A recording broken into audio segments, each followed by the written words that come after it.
Tuhan tidak hanya sekedar datang, tapi kami mau sungguh-sungguh Tuhan berjumpa dengan-Mu Tuhan. Kami membuka hati kami mengarahkan iman kami Tuhan. Kami mau terus Tuhan menjadi laskar-laskar Kristus, menjadi pribadi-pribadi yang hebat dan berkenan di hadapan-Mu saat sekarang. Urapi setiap kami, jamah setiap kami. Silakan angkat tangan masing-masing ke atas. Urapatakinahul lapaya sondahira patakinahu yasir gadaya surah pataya surah. Bapak sudah, Engkau yang sedang melihat setiap kami yang datang di tempat ini.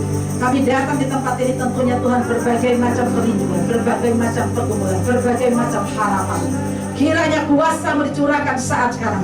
Kuasa-Mu dan urapan-Mu tergenapi dan terjadi. Amin. Yang percaya sama-sama berkata, amin. Silakan duduk, puji nama Tuhan. Shalom. Wah, luar biasa ya. Hari ini pujian penyembahan 1 jam kata hukum ya. Dan saya terpuaskan banget. Wow. Ini lama-lama bisa dibuka lagi loh buku.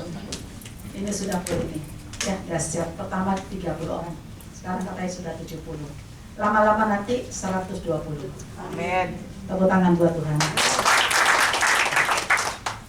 Baik, terima kasih untuk kesempatannya untuk sore hari ini. Baik, kita langsung ya di dalam firman Tuhan. Hidup ini adalah anugerah, kemurahan Tuhan. Anda dan saya bisa ada sampai hari ini. Ketika kita menyadari hidup ini adalah anugerah, apa yang harus kita persembahkan buat Tuhan?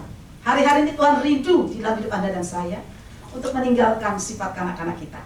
Yuk kita baca yuk di dalam kebenaran firman Tuhan. Di dalam 1 Korintus 13 ayat 11. Ya, 1 Korintus 13 ayat 11. Saya mengerti bersama-sama.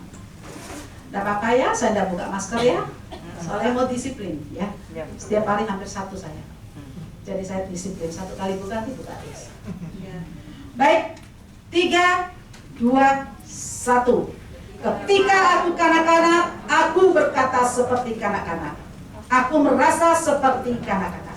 Aku berpikir seperti kanak-kanak. Sekarang sesudah aku menjadi dewasa, aku meninggalkan sifat kanak-kanakku itu. Amin. Ini yang menjadi kerinduan Tuhan dalam setiap kehidupan anak-anak Tuhan. Justru di saat pandemi ini saudara, di saat-saat sekarang inilah kita harus meninggalkan sifat kanak-kanak kita.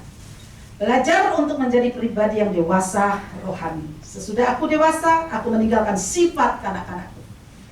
Mari saudara, di dalam hidup kita Tuhan hanya rindu.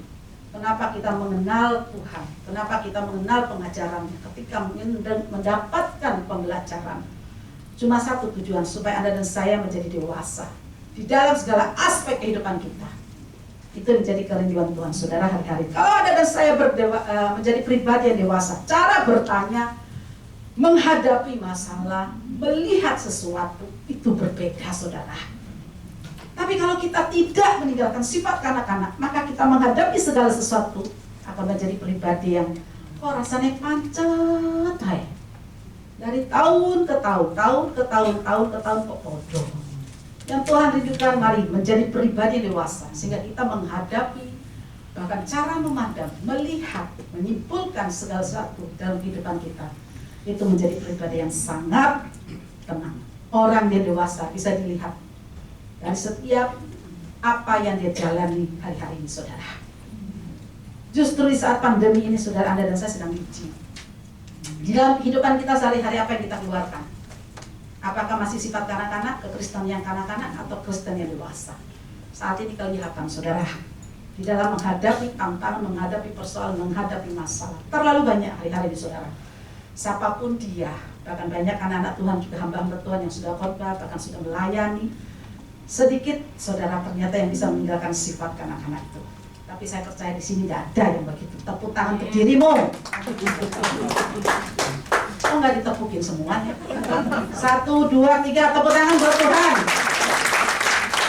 Mari saudara, kalau kita mau sungguh-sungguh belajar untuk meninggalkan sifat kanak-kanak dan menjadi pribadi dewasa di dalam rohani, itu maka Anda dan saya harus memperkuat hidup dengan segala pengajaran Tuhan.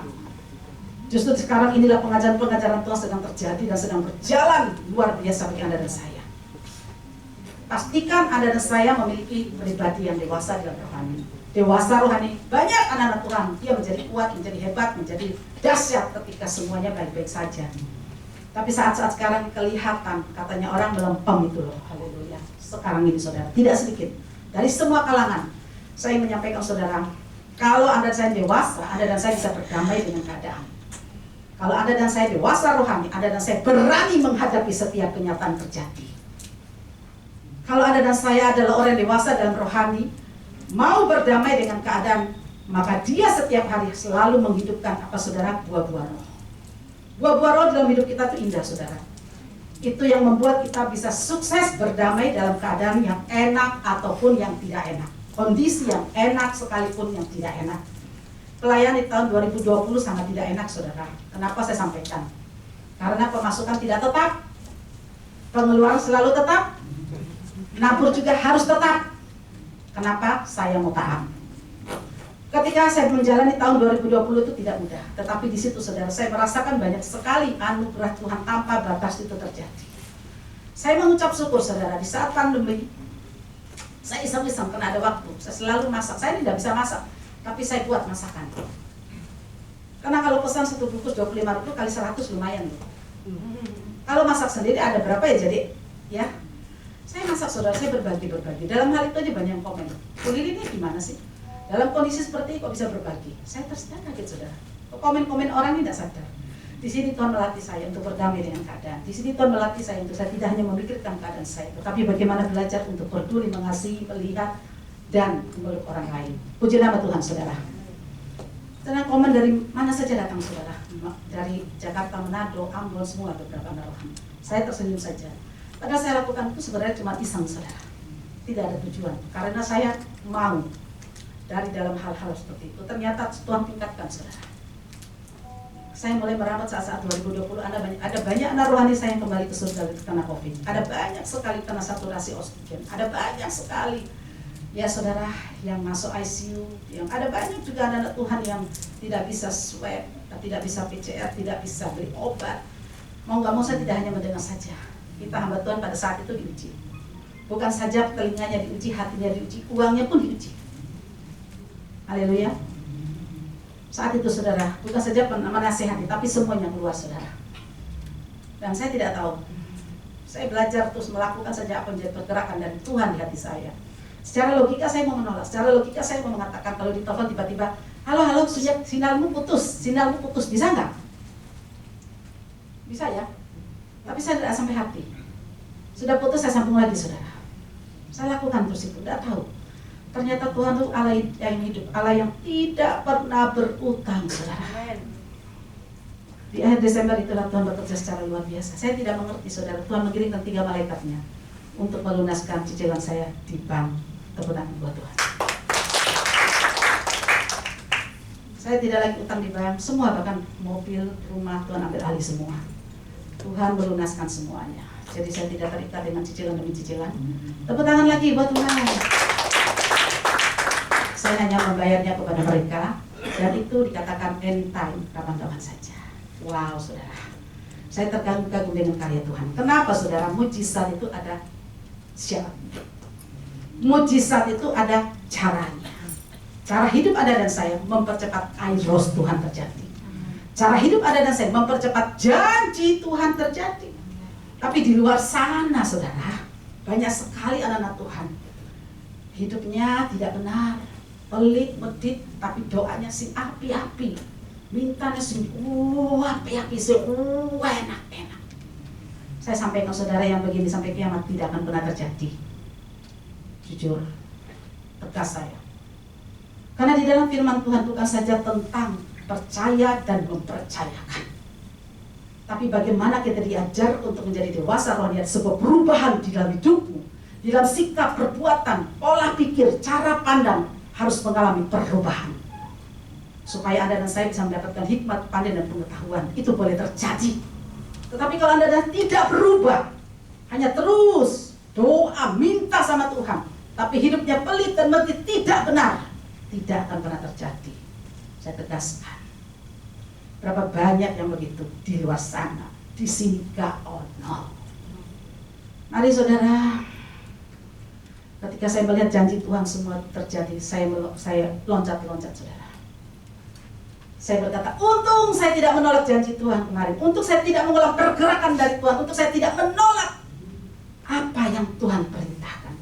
Firman Tuhan ini syarat, saudara. Janji Tuhan itu bersyarat. Nubuatan itu bersyarat. Firman ini bersyarat. Apa syaratnya? Satu orang, siapa yang bisa jawab? Kalau kita sudah percaya harus taat, saudara. Tapi kalau anak-anak Tuhan yang cuma doanya wahke, mintanya wahke, pelit, medit, tidak bekerja dengan firman Tuhan, itu tidak taat. Berapa banyak anak-anak Tuhan selalu minta yang terbaik dari Tuhan, tidak ada kerjasamanya. Mujizat terjadi, kerjasama di dalam rohani. Kita bekerja keras di dalam rohani, maka Tuhan juga bekerja di dalam rohani. Jasmaninya dilimpahkan buat Anda dan saya. Mari saudara, saya loncat-loncat tengah malam jam 1 itu seperti orang gila. Yesus terima kasih, untung saya tidak menolak, untung saya taat, untung saya tidak pakai logika, untung saya tidak pakai pikiran saya. Secara logika saudara, pemasukan tidak ada, pengeluaran tetap. Waduh, kalau saya menolak nabur itu bisa loh saudara. Tetapi saat itu saya mengerjakan, saya tidak tahu lagi. Tapi ketika Desember akhir saya melihat karya Tuhan begitu nyata. Mari saudara, apapun yang terjadi ketika kita dewasa di dalam rohani, ketika Anda dan saya diproses, jangan pernah protes, maka sebuah progres itu digenapi. Tepuk tangan buat Tuhan. Ini yang Tuhan rindu saudara. Mari hari-hari ini bangkit untuk menjadi pribadi yang bisa dewasa di dalam rohani. Kenapa saya sampaikan saudara? Justru disitulah Anda dan saya dibentuk Tuhan lagi, dibawa supaya Anda dan saya menjadi pribadi yang sungguh-sungguh menjadi pribadi yang lentur. Pribadi yang lentur, di dalam pribadi yang lentur dia akan memiliki roh yang lemah lembut. Di dalam pribadi yang lentur dia akan menjadi pribadi roh yang memiliki roh yang lemah lembut. Satu orang saya minta dibacakan, Mas Dedi aja deh, di dalam Matius 11 ayat 29 ya. Saya suka bawa ayat ini. Ya Mas Dedi yang puanter. Matius 11 ayat 29. Demikian firman Tuhan. Pikulah kuk yang kupasang dan belajarlah padaku, karena aku lemah lembut dan rendah hati, dan jiwamu akan mendapat ketenangan. Amin saudara. Dan jiwamu akan mendapat ketenangan. Ini karakter siapa? Yesus. Orang yang lentur, dia akan memiliki roh yang lemah lembut. Rohnya siapa? Yesus. Mari saudara, orang yang dewasa di dalam rohani, dia akan diperkaya dengan yang namanya pribadi yang lentur. Benar saudara, karena hidup ini sekali lagi bukan tentang percaya dan mempercayakan. Tentang apa saja yang kita ingini, tentang apa saja yang kita mimpikan, tentang apa saja yang menjadi kerinduan kita digenapi. Tetapi sebuah perubahan. Di dalam pandang, di dalam melihat sesuatu, kita dilatih lagi sama Tuhan supaya kita bisa memiliki iman yang benar dan yang sempurna. Berapa banyak anak-anak Tuhan cuma memiliki iman untuk sesuatu. Kadang-kadang mereka lupa bahwa iman yang mereka miliki itu tidak benar. Saya mengucap syukur sampai hari ini bahwa iman saya sebenarnya banyak yang tidak terjadi. Dulu saya protes saudara, tapi hari ini saya mengucap syukur. Ternyata iman Tuhan yang terjadi dalam hidup saya semuanya mendatangkan kebaikan. Tepuk tangan buat Tuhan. Belum tentu iman kita itu sesuai dengan rencana Tuhan. Maka ketika kita beriman, jangan memaksa. Dan saya berkata, di dalam hidup ini bukan tentang percaya dan mempercayakan saja. Kalau Anda saya menjadi orang yang percaya, maka Anda dan saya belajar untuk sungguh-sungguh mempercayakan Yesus berdaulat di dalam hidup Anda dan saya. Biarlah rohnya bekerja dalam hidup Anda dan saya, membentuk Anda dan saya seturut, seia, sejalan dengan kehendaknya, saudara. Saya membayangkan kalau iman saya yang terjadi, saudara, mungkin saya tidak menjadi seorang Lewi Herman, dan saya tidak mengerti, dan saya tidak diperkaya dengan karya-karya Tuhan. Orang yang lentur, saudara, dia akan diperkaya oleh karya Tuhan, karena disitulah ada terletak pengajaran, pembelajaran, sekolah kehidupan, maka Anda dan saya akan mengalami banyak kemenangan. Itu untuk apa? Untuk satu skill buat hidup kita, pegangan buat hidup kita, supaya kita kuat melewati setiap persoalan, tantangan, kita tetap menjadi pemenang. Saya mengucap syukur, saudara. Tanpa saya sadari sebenarnya Tuhan sudah mendidik saya banyak hal. Sebelum saya menjadi hamba Tuhan, sebelum saya menjadi seorang istri, banyak hal yang Tuhan didik. Dan saya mengucap syukur. Ketidakmengertian saya, tetapi saya manut saja. Ketidakmengertian, tetapi saya ikut saja. Ternyata itu dikatakan pribadi yang lembut. Saya tidak protes orangnya. Dan saya mengucap syukur hari-hari ketika semua yang saya lewati itu adalah pengajaran-pengajaran yang saya sampaikan untuk setiap anak-anak Tuhan, untuk setiap jemaat-jemaat Tuhan. Kita ini tidak akan tahu seberapa kuatnya kita ketika kita tidak ikhlas untuk melewati setiap tantangan dan masalah yang Tuhan izinkan terjadi. Haleluya, saudara. Maka di dalam hidup kadang-kadang kita tidak usah perlu berkata, aku tolak, aku jauh, katakan. Dulu itu adalah saya. Tapi ketika semakin saya patahkan, semakin saya tolak, semakin datang itu masalah. Karena masalah tidak bisa ditolak. Tapi biarlah Tuhan izinkan terjadi, kita siap menghadapi, berani menghadapi dan berdamai dengan keadaan. Di situ kita dilatih, saudara, dilatih. Apakah kita bisa mempraktekkan yang namanya buah-buah roh atau tidak? Apakah kita bisa menjalankan apa yang menjadi kehendak Tuhan? Saya mengucap syukur, saudara. Saya mengucap syukur. Di situ Tuhan mulai membawa saya. Tuhan mulai membentuk saya. Kekristenan itu, saudara, hari-hari dibutuhkan adalah kekristenan yang berkualitas. Bukan tentang percaya dan mempercayakan saja. Ketika seseorang bangkit untuk percaya kepada Tuhan dan mempercayakan sesuatu kepada Tuhan, maka yang dilihat itu apa, saudara? Perubahan dulu. Puji nama Tuhan. Kita bekerja sama dengan Roh Kudus. Kita mau diarahkan Roh Kudus. Tapi berapa banyak anak-anak Tuhan yang tidak mau bekerja sama, tetapi Roh Kudus yang disuruh untuk mengikuti. Di pandemi ini kelihatan banget sedikit anak-anak Tuhan yang dewasa rohani. Tapi di sini puji nama Tuhan, semua dewasa. Ya saudara ya. Oh, yang amin cuma satu, yang lain enggak. Puji nama Tuhan, saudara ya. Baik saudara, saya perjelas lagi. Orang yang dewasa di dalam rohani atau orang yang hidupnya memiliki pribadi yang lentur, maka dia akan diperkaya dengan karya-karya Tuhan. Apa sih karya-karya Tuhan itu? Satu orang aja. Kita diperkaya dengan karya-karya Tuhan. Ayo, satu orang salah juga tidak apa-apa. Kalau kita menjadi pribadi dewasa, pribadi yang lentur, maka kita diperkaya oleh karya-karya Tuhan. Proses, puji nama Tuhan. Kita diperkaya dengan karya Tuhan. Ketika proses-proses itu datang, itulah mendatangkan sebuah Amsal 2 ayat 5 dan 6 itu terjadi. Hikmat, kepandaian dan pengetahuan itu terjadi di dalam Anda dan saya. Kalau saya menolak terus proses, saya tidak menjalani banyak hal, saya tidak mengerti loh ayat ini. Bisa nggak ayat ini kita dapatkan hanya dari mendengar? Bisa nggak? Hanya dari mendengar tapi tidak dipraktekkan. Siapa yang bilang bisa? Angkat tangan. Siapa yang bilang harus dipraktekkan? 3. Loh, yang lain ini kemana ya? Suara ya? Ini ada orangnya apa enggak ya? Awas lo gak jawab ya. Di dalam hidup ini, ayo, saya mau bertanya. Di dalam firman ini kita belajar itu bisa dipraktekkan atau tidak perlu dipraktekkan? Dipraktekkan, saudara. Maka hikmat, pengetahuan dan kepandaian itu terjadi. Saya digodok Tuhan, dibentuk Tuhan sampai hari ini karena karya-karyanya. Tapi yang luar biasa, ketika kita menjadi dewasa yang dewasa rohani, kita benar-benar dikenyangkan, saudara. Kita dikuatkan. Maka ketika kita masuk dalam saat pandemi ini, kita menjadi sang juara, kita menjadi pemenang sejati. Tepuk tangan buat Tuhan. Berapa banyak di pandemi ini mereka memulai untuk belajar. Ya, tidak pernah ada kata terlambat. Tetapi kalau kita sudah dikenyangkan dulu dan mulai, itu perbedaan yang sangat jauh. Haleluya. Baik saudara, saya mau bertanya, di dalam kekristenan kita ini, apa sih yang paling penting dalam 3 hal ini? Tolong berpikir baik-baik. Saya mau bertanya semua, awas kalau nggak ada yang jawab ya. Kalau tidak ada yang jawab, awas ya. Angkat tangan ya.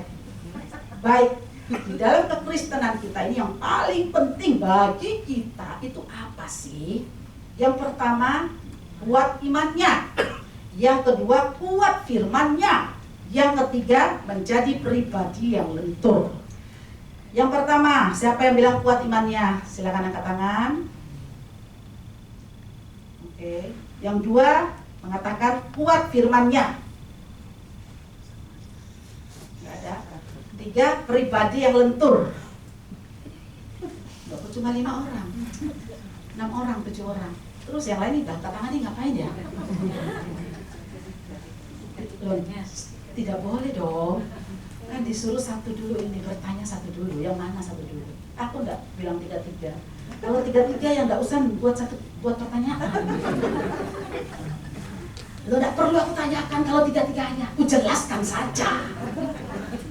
Tiga-tiga ini membuat kita kuat dalam firman Tuhan, kan begitu. Tapi ini pertanyaan. Awas kalau nggak jawabnya. Yang pertama, di dalam kekristenan kita ini menjadi orang yang percaya kepada Tuhan. Yang paling penting satu, kuat imannya. Ayo, awas penggana tangan. Oke, satu, dua. Gini saya. Satu, dua. Ibu kok turun lagi, Bu? Ayo, Bu. 2, 3, 4, 5, 6, 7, 8, 9, 10, 11, 12. Ya, oh ya, 13. Oke. Kedua, di dalam kekristenan kita yang kuat adalah firman-Nya.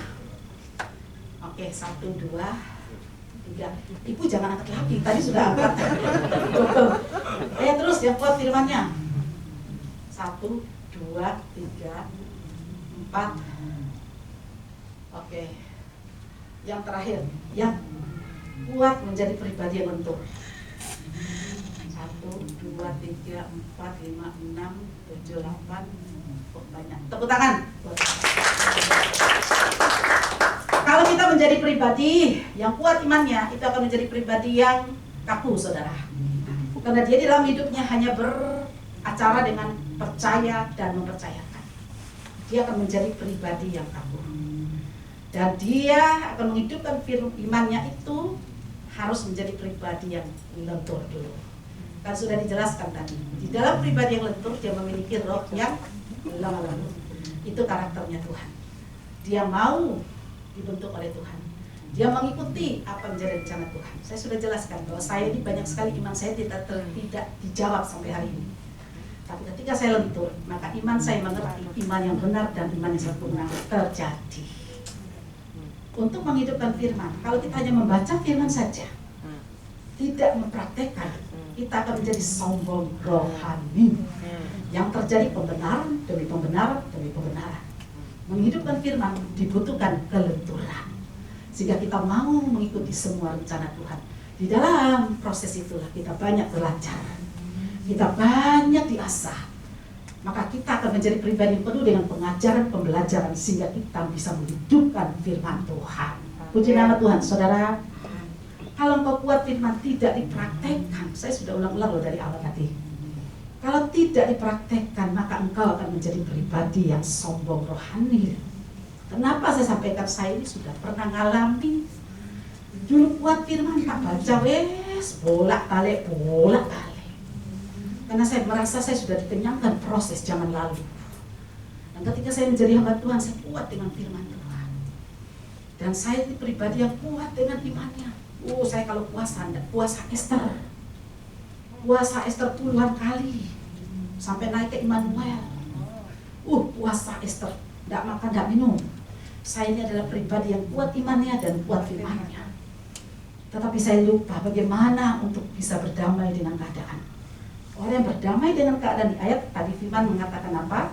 Harus menghidupkan buah-buah roh. Orang yang menghidupkan buah-buah roh memiliki karakter yang lemah lembut atau pribadi yang lentur. Saya lupa saudara, kalau saya ini saat itu tidak lentur. Saya dihajar Tuhan, diproses Tuhan ketika saya menjadi seorang hamba Tuhan dalam posisi hamba Tuhan. Saya sudah kuat imannya, kuat firmannya, tapi tidak ada kelenturan. Orang yang tidak lentur tidak akan pernah berdamai dengan keadaan. Kenapa saudara? Apa yang terjadi? Ketika saya pulang pelayanan dan saya pergi pelayanan lagi, dulu saya sering ikut KKR, saya sering isi KKR atau isi seminar, isi banyak itu saudara. Kadang nginap sehari 2 hari, kadang jadi pembicara, hari kedua, hari ketiga, kadang-kadang menjadi pembicara. Jadi setiap kali saya sering pergi. Suami saya ternyata saudara tidak bisa menerima. Saya selalu ngotot. Saya ini pelayanan. Saya ini bukan jalan-jalan. Kenapa kamu marah-marah? Begitu kan saudara? Sampai akhirnya suatu hari, mungkin suami saya ini sudah tidak tahan ngomongin saya ini di sini, di Herman ini sudah tidak tahan. Suatu hari saya ikut retreat 3 hari, bukan ikut, mengisi. Dari pertama, kedua, pokoknya 3 hari itu isi terus. Dan saya pulang dengan penuh kemenangan, bangga saudara. Karena akhir acara saya juga yang ngisi dan banyak sekali yang katanya orang itu jatuh itu loh, plok plok plok plok plok plok. Haleluya. Iya ya. Dari tumpang tangan baru gini terus jatuh plok plok plok. Pulang dengan bangga. Haleluya. Ya saudara ya. Begitu saya masuk saudara, saya bawa koper saudara. Suami itu keluar bawa koper. Saya bilang, loh saya bawa koper masuk kok dia bawa koper keluar. Saya langsung tangkap kopernya. Mau kemana kamu? Haleluya.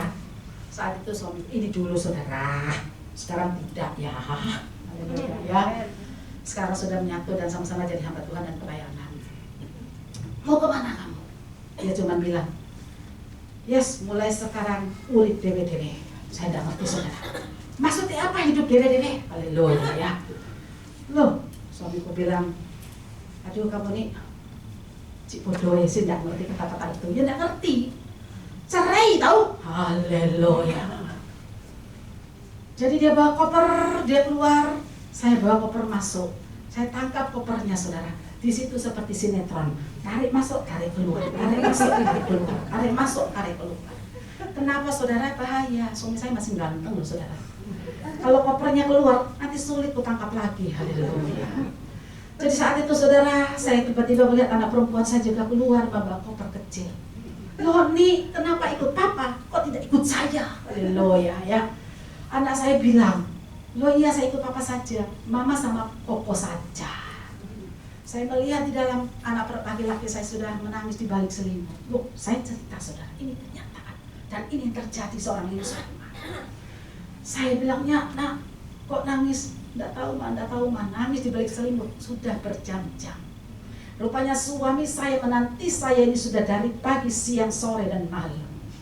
Saya pulang baru malam hari. Karena isi seminar yang terakhir, isi KPRD acara itu terakhir juga. Terakhir pemulihan dan sebagainya. Saya bilang, loh, langsung saya keluar, ini kamu kok tidak ikut mama? Saya berpikir lagi, loh, pertanyaan saya salah ini. Berarti menyetujui perceraian, betul kan? Anak saya cuma bilang gini, Ma, saya bawa HP ya Ma, itu anak belum 5 tahun. Nanti kalau papa sudah tenang, nanti mama bisa jemput kamu. Di situ saya menangis, tapi saya juga ingat lagu, pulangkan saja aku pada ibuku. Tapi kebalikan saudara. Dan saat itu saudara saya menangis, saya juga mengeluarkan air mata, saya juga peluk anak saya. Dia bilang satu pengharapan, saya akan bujuk papa di sana, sehingga papa nanti akan mau dijemput oleh mama lagi. Di situ saudara, saya bilang, Tuhan kenapa ini harus terjadi, mengapa dan kenapa? Simpel, Tuhan berkata, pelayananmu selama ini tidak aku kenal. Bayangkan saudara, pelayananmu selama ini tidak aku kenal. Ketika saya melayani, ada yang terluka di rumah, itu tidak menjadi duka yang harum di hadapan Tuhan. Wow, tepuk tangan buat Tuhan. Pelayanan harus seia sekata. Berapa banyak karena seseorang mementingkan pelayanan tapi tidak memperdulikan pesanannya. Tuhan tidak terima. Keras saya berkata, tidak boleh. Bagaimana saya belajar memenangkan suami saya dari seorang yang tidak suka, tidak respon dengan pelayanan sampai seorang berpendeta dan menjadi hamba Tuhan. Tepuk tangan buat Tuhan. Perjuangan bagaimana lentur tadi menjadi pribadi yang lemah lembut supaya bisa menghidupkan firman, menghidupkan iman, sehingga suami sehati dengan saya sampai hari ini. Itu tidak gampang saudara, apa yang terjadi. Ketika saat itu saudara, saya bilang sama suami saya, kok maunya apa? Suami saya bilang, banyak syaratnya. Wes, orang pokok, apa syaratnya? Saat itu saudara, dia masih mengatakan, aku tidak mau kamu pelayanan. Memang saat itu kebaca saudara, pelayanan sehari bisa 5 sampai 3 kali. Jadi kalau sudah pulang pagi, keluar pagi, masuk malam. Haleluya. Ya, cintanya pelayanan. Tapi di situ Tuhan mengajarkan saya untuk menjadi pribadi yang lentur, punya roh yang lemah lembut.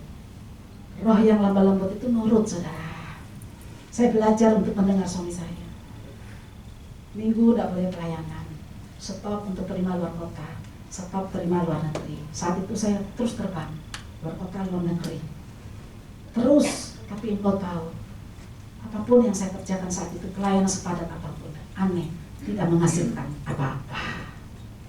Tapi ketika kami mulai sehati, ketika kami mulai ia sekata bergandengan tangan, melayani baru sedikit, baru sebentar, setapak Tuhan kerjakan buat saya. Tepuk tangan buat Tuhan. Banyak pembelajaran saudara, di dalam kelenturan itu banyak pengajaran, menjadikan kita taat dan setia. Bukan saja kerjakan apa yang jadi menurut kita. Saya bangga saudara tentang Rut itu yang membuat saya kuat. Bagaimana Rut disuruh pilih oleh Naomi, kamu memiliki kembali ke orang tuamu atau tetap mengikuti saya. Itu tidak mudah saudara. Kalau dia mengikuti mertuanya, tentunya banyak sekali kesusahan dan banyak aturan. Tapi dia mau saudara, ikhlas dia mengerjakan. Dia lentur saudara, bahkan dia bekerja di satu ladang yang mungkin dikatakan pemilik seorang bos besar, upah yang besar. Bos yang besar itu menjadi suaminya. Itu saya pegang saudara. Saya berkata, Tuhan, saya mau Tuhan lentur untuk menjadikan pribadi yang taat dan setia. Sampai hari saya melihat kemenangan demi kemenangan. Kemenangan demi kemenangan terus terjadi. Siapa yang mau katakan? Tepuk tangan buat Tuhan. Baik saudara, banyak hal yang menjadi pribadi yang lentur mengubah saya. Disitulah saya mulai belajar, bukan lagi tunduk suami, tapi tunduk tanpa syarat. Mari saudara, ketika saya tunduk tanpa syarat, disitulah suami saya juga memberi yang juga tanpa syarat. Ada kesatuan hati dan seia sekata. Disitulah apapun yang kamu kerjakan, mungkin kau bisnis, mungkin kau pelayan, mungkin kau usaha apapun, pasti akan melihat sesuatu pencapaian yang dahsyat Tuhan kerjakan.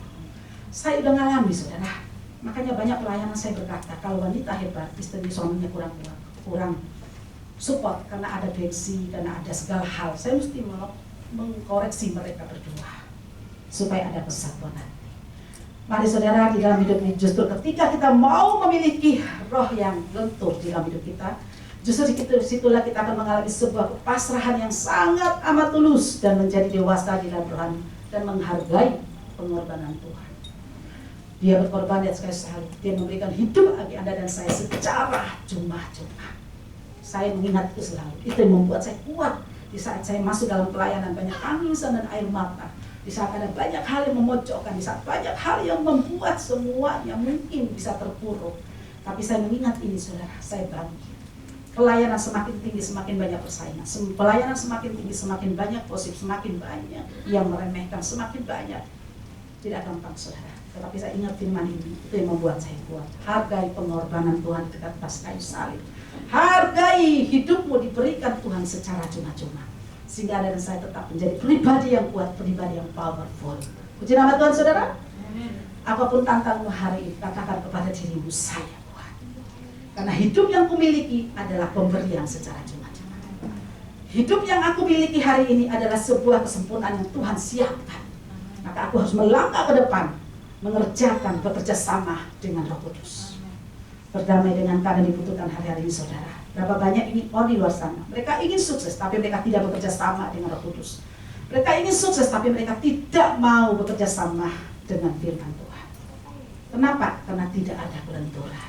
Banyak loh saudara, mereka mengaku orang percaya tetapi mereka memaksakan Tuhan. Mengaku orang beriman tetapi cara hidupnya membuat Yesus menangis. Tidak sedikit. Di saat pandemi ini terlalu banyak. Mari saudara, saya kadang-kadang melihat memang dalam setiap firman Tuhan banyak tokoh-tokoh. Kita jangan melihat yang negatifnya, tapi belajarlah untuk melihat yang sempurnanya. Puji nama Tuhan. Yang positif dilihat saudara ya. Saya mengambil beberapa banyak hal tokoh-tokoh. Saya suka di kesetiaannya, saya suka dalam ketaatannya, saya suka dia suka sekali segala sesuatu konform dengan Tuhan. Mari ambil itu saudara, supaya Anda dan saya menjadi pejuang iman yang hebat, iman yang benar dan iman yang sempurna. Tidak lagi hanya bermain dengan iman percaya dan mempercayakan. Stop. Ubah hidupmu menjadi pribadi yang memiliki iman yang benar dan iman yang sempurna. Untuk apa saudara? Supaya kita memahami bahwa apa sih yang dikatakan sukses itu? Kesuksesan itu bukanlah karena Anda dan saya memiliki segalanya di dalam hidup ini. Tapi kesuksesan itu terjadi ketika Anda dan saya menjadi dewasa rohani dan Anda memiliki hikmat, kepandaian, dan pengetahuan dan tinggal di dalam hadirat Tuhan. Anda dan saya sudah sukses. Hari-hari saya banyak sekali melayani kedalaman banyak orang. Dan saya bisa melihat saudara, banyak saudara, apa yang dicari anak Tuhan hari ini semuanya adalah kesia-siaan kalau Anda dan saya tidak mengenal kebenarannya. Benar, kita sia-sia saudara dalam hidup ini kalau kita tidak memegang kebenaran. Di dalam kebenaran itu membuat kita boleh tenang. Bukti iman yang dihadapkan Tuhan bisa kita persembahkan buat Tuhan. Persembahkan bukti iman. Bukti iman itu apa saudara? Dewasa rohani, tenang dalam menghadapi masalah, kuat dalam melewati setiap tantangan, tidak bingung, tidak stres. Hari-hari yang bunuh diri banyak saudara. Tingkat perceraian luar biasa. Yang pertama bercerai, yang kedua mau bunuh diri, yang ketiga saya sampaikan saudara, kebangkrutan itu wakil saudara. Yang terakhir baru tentang COVID, meninggal COVID. Jadi 4 hal ini tingkat stres anak-anak Tuhan. Saya mau mengatakan kuat hari-hari ini. Jadilah pribadi yang hebat di mata Tuhan, sehingga kita bisa menghidupkan Yeremia 9 ayat 11. Itu terjadi saudara. Ayat ini terjadi dalam hidup Anda dan saya. Sebab aku ini mengetahui rancangan-rancangan yang apa yang ada padaku mengenai kamu. Demikianlah firman Tuhan, yaitu rancangan damai sejahtera dan bukan rancangan kecelakaan, untuk memberikan kepadamu hari depan yang penuh harapan. Amin. Ini janji Tuhan loh untuk Anda dan saya. Bagi siapa? Dewasa rohani. Tapi ketika kita masih kanak-kanak, dia akan mempertanyakan, kenapa saudara? Ketika dia mengimani ini dan dia melihat keadaanku malah kebalik, dia bertanya, Bu Lili, saya mendapat ayat ini, tapi kenyataan ini terjadi. Padahal situ adalah anugerah, di situ ada sebuah pembentukan proses. Jangan protes, maka progres sedang disiapkan oleh Tuhan. Tapi ketika engkau protes, bagaimana sebuah progres disiapkan saudara? Ini dibutuhkan dalam hidup Anda dan saya. Jangan protes, itu adalah anugerah. Itu adalah kesempatan Anda dan saya untuk next level. Tapi kerjakan proses itu saudara. Maka engkau bisa memahami banyak sekali pengajaran-pengajaran Tuhan. Saya mengucap syukur saudara. Firman ini mudah untuk menghidupkan ketika Anda dan saya mau berdamai. Mari saudara, hari-hari ini di luar sana, saya mau mengingatkan, saya pernah dihajar oleh ayat ini, ayat terakhir. Mas Dedi, boleh dibaca. Ayat terakhir ya. Yeremia 17 ayat 11 saja. Pelan-pelan. Yeremia 17 ayat 11. Saya pernah dihajar oleh ayat ini saudara. Yeremia 17 ayat 11. Seperti ayam hutan yang mengerami yang tidak ditelurkannya, demikianlah orang yang menggaruk kekayaan secara tidak halal. Pada pertengahan usianya ia akan kehilangan semuanya, dan pada kesudahan usianya ia terkenal sebagai seorang bebal. Amin saudara, saya sudah pernah diajar oleh firman ini. Makanya saya menyampaikan, saya sudah banyak melayani kedalaman orang, bermacam-macam orang, tipe-tipe orang. Dan semuanya sia-sia ketika tidak ada kebenaran dalam hidupnya. Dan kita tidak tahu apa yang kita cari dalam hidup ini saudara. Menggaruk keuntungan itu artinya apa saudara? Dengan segala ambisi, keinginan dagingmu, kita menghalalkan segala cara, tipu muslihat saudara. Cara-cara yang tidak berkenan, sikut menikut sedang terjadi di luar sana sekarang ini. Saya menyampaikan ayat ini dengan keras saudara. Kemarin beberapa pengusaha marah. Tapi saya kan tidak seperti itu. Ya kalau caramu seperti sikut menikut enggak. Kalau caramu seperti itu ya bagaimana? Banyak saudara hari ini yang berjalan tidak pakai hati, tapi mereka berjalan pakai logika. Tidak ada kesabaran lagi hari-hari ini dalam hidup anak-anak Tuhan. Mereka terus main keras, main tuntut-tuntut. Kalau bisa tidak bisa bayar, ya kusitah. Banyak loh saudara. Ya saya tidak bisa ikut di situ karena juga yang punya rumah juga menyetujui waktu pinjaman itu tanda tangan. Haleluya. Dan sudah waktunya tidak bisa dibayar, ya disita. Nah sudah disita, yang punya rumah minta telepon saya untuk menangani. Enggak mau. Haleluya. Ya saudara ya. Pertama utang kok saya nggak dilibatkan. Kalau pertama utang mungkin saya batalkan ya. Kalau tidak batalkan mungkin dapatlah 10%. Bercanda. Ya, apa sih nanti di luar negeri? Saya bilang, enggak, enggak mau. Ya sudah, kamu dari saya sudah. Jadi buahnya hari tega saudara, meminta saya. Padahal kalau kita bisa punya kasih atau punya gimana ya kasih kesempatan lagi apa ya? Benar, semua. Tepuk tangan buat Tuhan dulu. Saya berhenti di situ, saya tidak perpanjang lagi, tapi hari ini banyak saudara. Nah, firman ini saya sampaikan. Saya pernah diajar ketika umur 17 ke umur 40 berapa ya saya ya, 30 lebih ya saya. Ketika saat itu suami saya sudah mungkin berumur 50 lebih. Saya dengan suami beda banyak saudara, hampir 20 tahun. Wow. Tapi kalau dijejerin nggak kelihatan ya. Serasi katanya. Tapi saya suka marah ya. Jangan bilang serasi enak di sana kok nggak enak di saya. Sama jadi muda saya jadi tua. Tapi saya sampaikan saudara, saat itu suami saya mengingat banget ayat ini. Karena saat itu kami melakukan segala cara. Yang penting kami untung banyak. Tapi ketika kami dihabiskan, kami menyadari saudara, mari belajar hari ini. Untuk tetap melibatkan kebenaran di segala panjang hidupnya, segala aspek kehidupan, apapun yang kau berbuat, apapun yang kau lakukan, belajar libatkan kebenaran. Benar saudara, saya semalam saudara, 3 malam yang lalu, mobil saya diam-diam ditabrak orang, dan mobil saya ditabrak depan rumah, itu benar-benar rusak separuh saudara.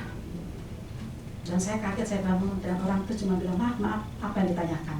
Boleh, ini mobil ada, ibu, enggak, bukan ibu ya, ini ada asuransinya. Suami saya tidak ngerti, bilang terus ada. Saya ini berpikir, kenapa kamu tabrak mobil saya, terus kamu tanya asuransi, maksudnya apa? Ya, diklaim aja. Saya langsung bilang ini, saya keberatan pakai asuransi saya. Karena kamu yang menabrak. Kok enak saya yang bayar untuk mengklaim asuransi karena kamu menabrak mobil saya. Terus dia langsung jawab. Terus saya bilang, saya tidak mempersulit kamu lagi mabuk dan sebagainya, kamu pulang ke dulu. Saya bilang, telepon orang tuamu supaya ngomong sama saya. Yang satu lagi, tidak usah telepon orang tua, saya bertanggung jawab. Iya silakan. Ya sudah, saya tidak mau marah-marah, saya pendeta dan seorang hamba Tuhan. Nah, urusan aja sama satpam saya ya, tak pasti. Oke. Besok pagi datang lagi yang perempuan, langsung bilang sama papanya, temannya, mereka berteman. Ini tamu, bukannya datang temannya yang perempuan ini. Langsung dibilang begini, Bu, ada asuransi toh? Ya ada asuransi. Diklaim aja toh Bu, asuransi itu siapa bilang nggak bisa 10 kali. 10 kali pun bisa asuransi itu, diklaim. Terus saya bingung lagi. Terus saya cuma bilang ini, saya keberatan Pak, kalau pakai asuransi saya. Saat itu saya berangkat khotbah Minggu. Tapi di dalam mobil saya sama suami cuma satu aja. Kenapa ya orang ini kok nggak ada sedikit attitude-nya atau etikanya? Tapi saya juga tidak mau dia yang bayar asuransi itu. Saya kasihan. Tapi saya ingin dia bisa memiliki tanggung jawab, berdamai dengan keadaan perbuatan yang sudah kamu lakukan. Amin. Mengerti ya? Saya berdoa begini, Tuhan saya tidak mau dia yang bayar, kasihan Tuhan. Tidak mau dia keluar uang. Saya mengerti, seolah saya mengerti kondisi dia. Tapi bagaimana supaya dia bisa bangkit bertanggung jawab? Jangan begitu caranya. Saya berdoa di kamar mandi seperti itu. Setelah pulang khotbah di rumah sebentar, sore datang, dia bawa 4 orang. Temannya itu masuknya enak sekali. Tidak lama, 10 menit aja. Saya bilang, tidak apa-apa, pakai asuransi saya semua. Tapi satu hal yang saya ajarkan sama kamu. Jadi orang bertanggung jawab, punya etika dan attitude. Itu saja saudara. Tepuk tangan buat Tuhan. Itu yang kita butuhkan. Anda dan saya sudah diberi hidup secara cuma-cuma oleh Tuhan. Di dalam kekristenan kita nih bisa nggak menghidupkan firman? Ada aturannya. Bisa nggak Anda dan saya ini taat dengan kebenaran? Bisa nggak Anda dan saya ini taat dengan firman-Nya? Itu syaratnya. Bertanggung jawab dengan hidup yang sudah Tuhan berikan. Bertanggung jawab dengan semua yang Tuhan titipkan dalam hidup Anda dan saya. Amin saudara. Maka yang lain itu akan ditambahkan. Stop hanya tentang iman dan beriman, tapi kerjakan kelenturan karakter Tuhan ada dalam hidup Anda dan saya. Menjadi pribadi yang lemah lembut, maka Tuhan sendiri akan berkarya sebebas-bebasnya.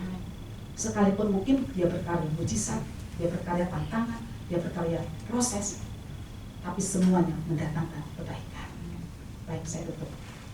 Saya mengucap syukur saudara. Banyak hal yang Tuhan ajarkan saya baru mengerti. Saya tadi diajarkan Tuhan untuk bisa menjadi pribadi yang lentur.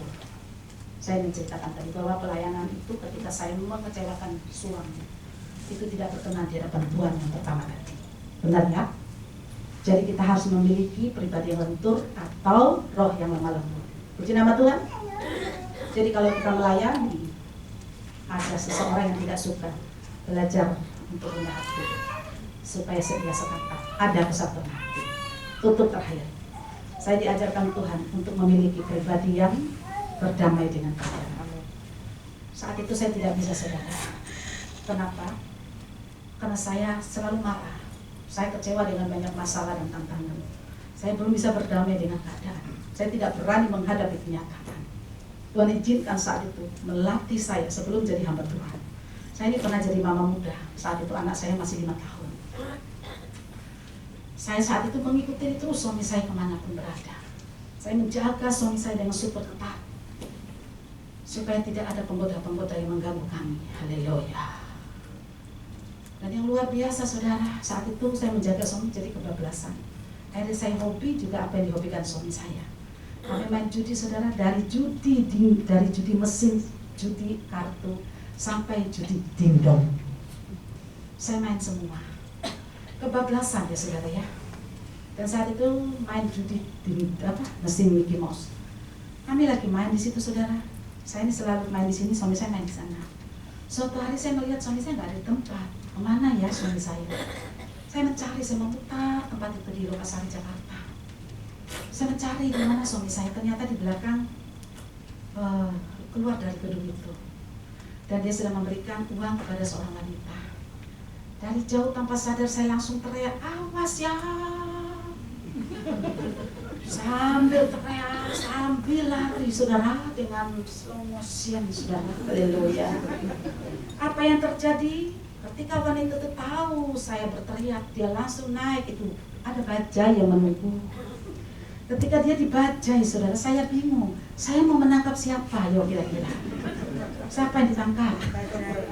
Ya kok pintar ya. Saya lari kencang-kencang saudara, karena wanita itu nggak bisa saya tangkap karena sudah ada dalam bajai. Saya tangkap itu bajai saudara, saya angkat itu bajai. Ini Herman pernah angkat bajai ya? Nggak percaya toh? Bodinya baru sekarang aja langsing. Dulu 2 kali lipat saudara. Jadi kuat angkat bajai. Dan wanita si kurus ini bilang begini, bang cepat bang cepat bang. Abangnya bilang begini, sudah ini loh. Karena saya angkat itu bajai, rodanya saja yang berputar di belakang. Nggak jalan-jalan. Suami saya bingung, mau nolong yang kurus apa nolong yang gemuk? Nolong yang kurus apa yang gemuk? Haleluya ya. Jangan tahan-tahan, silakan ketawa aja. Padahal nggak malu-malu ketawa ya. Saya saudara saat itu nggak bingung, angkat tuh bajai saudara. Akhirnya apa yang terjadi? Suami saya menolong yang kurus. Dia lari memeluk yang gemuk, terlepaslah bajai itu dengan si kurus. Ketika pergi saudara, saya nggak puas. Saya pukul dengan suami saya di depan Lokasari Jakarta, ditonton oleh semua banyak orang.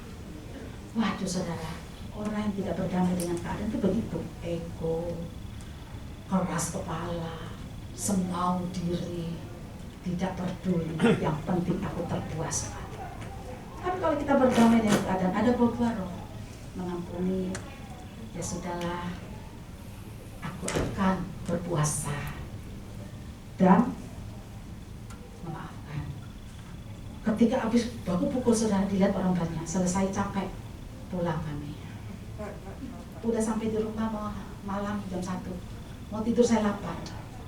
Saya bilang, ayo kok bangun, kita pergi makan yuk. Jalan bergandengan tangan lagi. Wow, tepuk tangan buat Tuhan.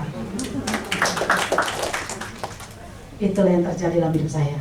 Dan saya baru mengerti hari ini betapa indahnya ketika Anda dan saya memiliki hidup hati yang lentur, berdamai dengan keadaan. Tundukkan kepala. Terima kasih Tuhan Yesus untuk kebenaran firman-Mu. Kami mau bangkit hari ini. Kami belajar Tuhan, hidup ini adalah pemurahan. Kami menghargai hidup ini adalah pemberian. Mau menjadi pribadi dewasa dalam rohani. Kami mempersilakan hidup kami Tuhan untuk menjadi pribadi yang lentur, yang memiliki roh yang lemah lembut. Penuhi kami Tuhan, sehingga kami menjadi kuat dalam melewati setiap tantangan. Pengajaran-pengajaran yang hidup menjadikan kami pribadi yang sungguh-sungguh berkenan di hadapan-Mu. Kami menjadi pribadi-pribadi Tuhan yang akan Kamu pilih, yang akan Kamu angkat, yang akan Kamu bawa kami Tuhan menjadi pribadi yang sungguh-sungguh menyenangkan Kau. Terima kasih Tuhan Yesus. Terima kasih Roh Kudus. Engkau sungguh dahsyat, Engkau sungguh dahsyat, dan Engkau ajaib bagi setiap kami. Taruh tanganmu di dada. Syara balabaya sanggahina yasura patakina humnama yasura patakina yase. Kuasa-Mu dicurahkan Tuhan untuk siang sore hari ini Tuhan. Urapan-Mu Tuhan menjamah setiap kami. Kami membuka hati kami Tuhan. Kami rindu setiap kami menjadi pribadi yang lentur. Kami mau Tuhan masalah yang besar kami perkecil, masalah kecil kami mau hilangkan dari hidup kami. Kami mau Tuhan menjadi laskar-laskar Kristus. Kami mau tinggal di dalam hadirat-Mu Tuhan. Kami mau menjalankan firman-Mu, tidak hanya beriman dan tidak hanya membaca firman, tapi kami menghidupkan setiap iman kami menjadi benar dan sempurna. Menghidupkan firman menjadi pribadi penuh dengan penguasaan diri, sehingga buah-buah roh terjadi bagi setiap kami. Terima kasih Tuhan Yesus. Terima kasih Bapa. Engkau dahsyat, Engkau ajaib. Oh rabalabaya sandagina balamayasi. Terima dengan iman, terima dengan iman. Percaya Dia hadir, percaya Dia ada saat ini. Dia ada di hatimu, Dia memberikan telinganya kepadamu. Bahkan Dia memberikan pikirannya kepadamu, menjadi pikiran Kristus. Di dalam nama Yesus. Happy birthday to you.